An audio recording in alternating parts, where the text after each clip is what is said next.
Mon grand-père avait une phrase étrange. Il me regardait droit dans les yeux et me disait: Ne laisse jamais ton argent dormir. À l'époque, je ne comprenais pas. Je pensais qu'il parlait de banque, de compte, d'intérêt, mais non. Il parlait de quelque chose de beaucoup plus profond. Laisse-moi te raconter son histoire.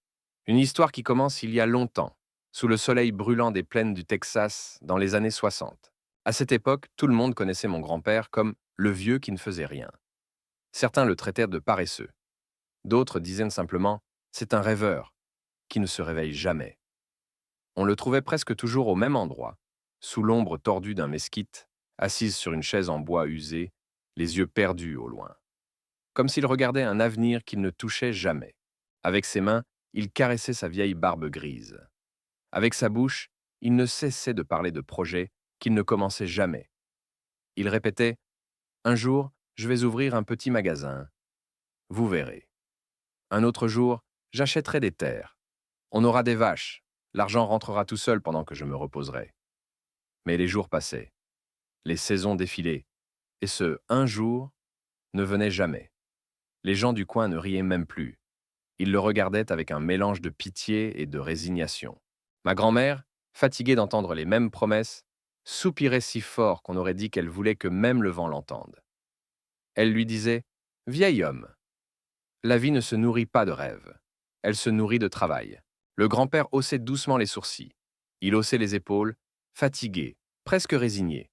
Et il répondait toujours la même chose: Laisse le temps faire son œuvre. Mais les jours passaient, les mois s'écoulaient. Et chaque fois, c'était encore le silence, encore des promesses laissées dans l'air. Il disait: Un jour, je trouverai une solution. Mais ce jour ne venait jamais. Et les années ont continué de passer, lentement, très lentement. La seule chose qui augmentait, ce n'était pas l'argent, c'était le besoin. Une nuit, mon cousin, à l'époque encore un petit garçon aux yeux immenses et aux pieds nus, entra dans la cuisine et posa une question simple. Grand-mère, il reste du pain? Elle ouvrit le garde-manger. Rien. Le bois nu, le vide. Un silence lourd remplit la pièce. Le vieil homme baissa le regard. Un poids invisible serra sa poitrine. Cette fois, il savait qu'il ne pouvait plus fuir. Ses projets ne nourrissaient personne. Ses paroles ne remplissaient aucun ventre.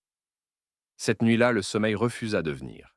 Et à l'aube, brisé par la réalité, il prit la décision qu'il avait toujours repoussée: devenir ouvrier dans les champs de coton. Le changement fut brutal. De longues heures à rêver sous un arbre, il passa à de longues heures courbé sous un soleil écrasant. Ses mains, autrefois douces, se couvrirent de cloques. Son dos se plia. Ses genoux tremblèrent. Chaque pas dans le champ était une douleur. La sueur lui brûlait les yeux. Parfois, au milieu des sillons, il murmurait pour lui-même: C'est encore pire que la paresse. C'est comme une chaîne. Le soir, il revenait à la maison, le dos plié, comme si la journée entière lui avait volé 20 ans de plus. Ma grand-mère l'attendait, debout près de la table, avec une assiette de haricots et 3 tortillas. Jamais une de plus. Le petit accourait sur le perron, se jetait contre lui et demandait avec ses yeux d'enfant: Alors, grand-père, qu'est-ce qu'ils t'ont payé aujourd'hui? Le vieil homme sortait le chèque lentement. Il le fixait en silence, comme s'il espérait y découvrir un miracle caché entre les chiffres. Puis, dans un souffle fatigué, il murmurait: Ce n'est pas grand-chose, mon garçon, mais c'est toujours mieux que rien. Avec cet argent, ils allaient toujours au petit magasin du village. Ils payaient des dettes qui n'en finissaient jamais, laissaient de l'argent pour des taxes qu'ils ne comprenaient pas, achetaient les médicaments de ma grand-mère dont le corps s'éteignait lentement. Puis l'essentiel: un petit sac de maïs, quelques haricots, et ce café sombre qu'il buvait sans sucre pour oublier la douleur dans son dos. Parfois, quand le ciel semblait moins cruel, il prenait un petit sachet de sucre. Sur le chemin du retour, dans sa poche vide, il ne restait que quelques pièces froides. Le petit-fils les déposait sur la table en bois, les comptait avec soin, comme pour y trouver un miracle, et finissait par murmurer: « C'est tout ce qu'il reste. » Le grand-père fermait les yeux. Ses lèvres tremblaient, mais il ne disait rien. Les jours passaient. les saisons aussi. Le chèque arrivait. Le chèque disparaissait. Et la maison, elle continuait de se fissurer sous la pluie et sous le silence. La dette, elle, restait accrochée au mur comme une ombre vivante. Le grand-père comprenait qu'il ne travaillait plus pour vivre, mais juste pour ne pas mourir aujourd'hui. Un après-midi, au magasin, il entendit des hommes parler fort, comme des juges sans pitié. Il faut économiser. Celui qui économise survit. Ces mots lui restèrent dans la tête comme un battement sourd, qui ne s'arrêtait plus. Le soir même, il trouva un vieux bocal en verre. Il le lava lentement, comme s'il lavait sa propre honte. Il l'essuya avec son pantalon usé. Regarda le vide à l'intérieur, longtemps. Puis, le cacha sous le lit, comme on cache une dernière illusion. Chaque semaine, une fois le minimum acheté, il glissait dans le bocal quelques pièces ou un billet froissé par la vie. Le choc du métal contre le verre résonnait doucement. Ting, ting, ting. Pour lui, c'était comme un chant discret chargé d'espoir. À chaque tintement, il sentait que quelque part, au fond de ce bocal, un avenir prenait forme.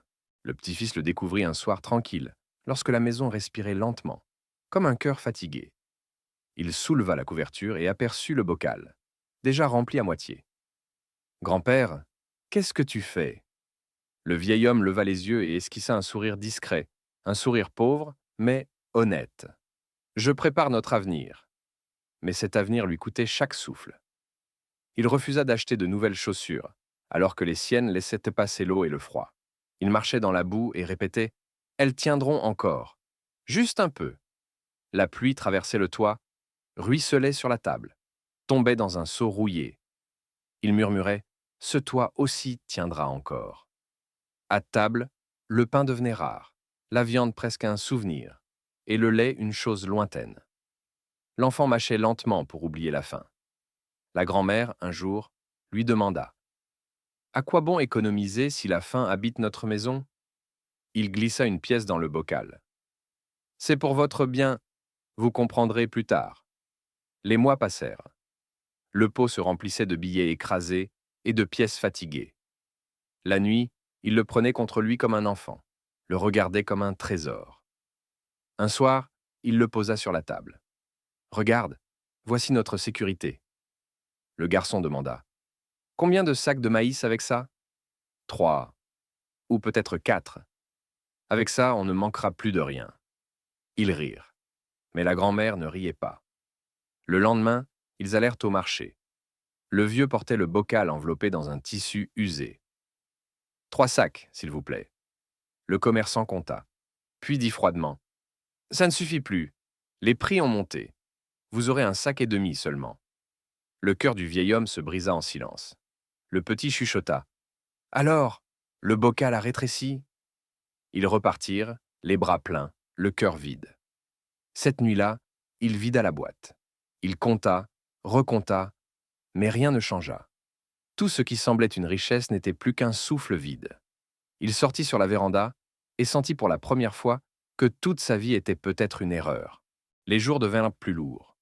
Au champ, ses forces l'abandonnaient. Son sac restait vide. Le patron le regardait avec mépris. À la maison, la faim devenait plus dure. La grand-mère toussait. Le petit le regardait avec des yeux fatigués. Un matin, assis sur la véranda, il vit passer un voisin portant un panier d'œufs frais, puis un autre avec des bouteilles de lait blanc. Aucun ne portait un chèque, ni un pot. Mais ils portaient quelque chose qui donnait la vie. Alors il se souvint des mots de l'enfant. Et si on achetait des poules au lieu de garder l'argent? Avant, il avait ri. Maintenant, cette phrase était une lumière. Il ouvrit le bocal, rassembla le reste, et acheta quelques poules maigres. Pas belles, mais réelles. Quand il les posa dans la cour, l'enfant tapa des mains. Maintenant, on a une usine d'œufs. Le vieil homme sourit. Les œufs étaient un des rares au début. Mais il nourrissait. Il vendit un œuf, puis 2, puis acheta une autre poule. Il nota tout dans un vieux cahier, mal écrit, mais honnête. Le travail ne fut plus une chaîne, mais une construction. Un jour, il regarda un œuf dans sa main et dit « Cet œuf vaut mieux qu'un pot plein d'argent. » Parce que lui, Il nourrit et se multiplie. L'enfant l'embrassa. Tu n'es plus paresseux maintenant. Le vieil homme pleura en silence. Non, j'ai compris que l'argent qui dort et l'homme qui dort finissent au même endroit. Le bocal resta sous le lit, vide comme les anciennes illusions. Et quand quelqu'un parlait d'économiser, il montrait les poules en disant « L'argent gardé se perd. Mais l'argent qui travaille fait vivre, même si tu commences avec une seule poule. » Et dans ces terres du Texas, l'homme traité de paresseux devint celui qui avait compris la vraie richesse. Ce que tu laisses dormir, meurt. Ce que tu fais travailler, transforme ta vie. Si cette histoire t'a parlé, abonne-toi à AGIH Motivation, laisse un like et écris en commentaire. Je fais vivre mon potentiel.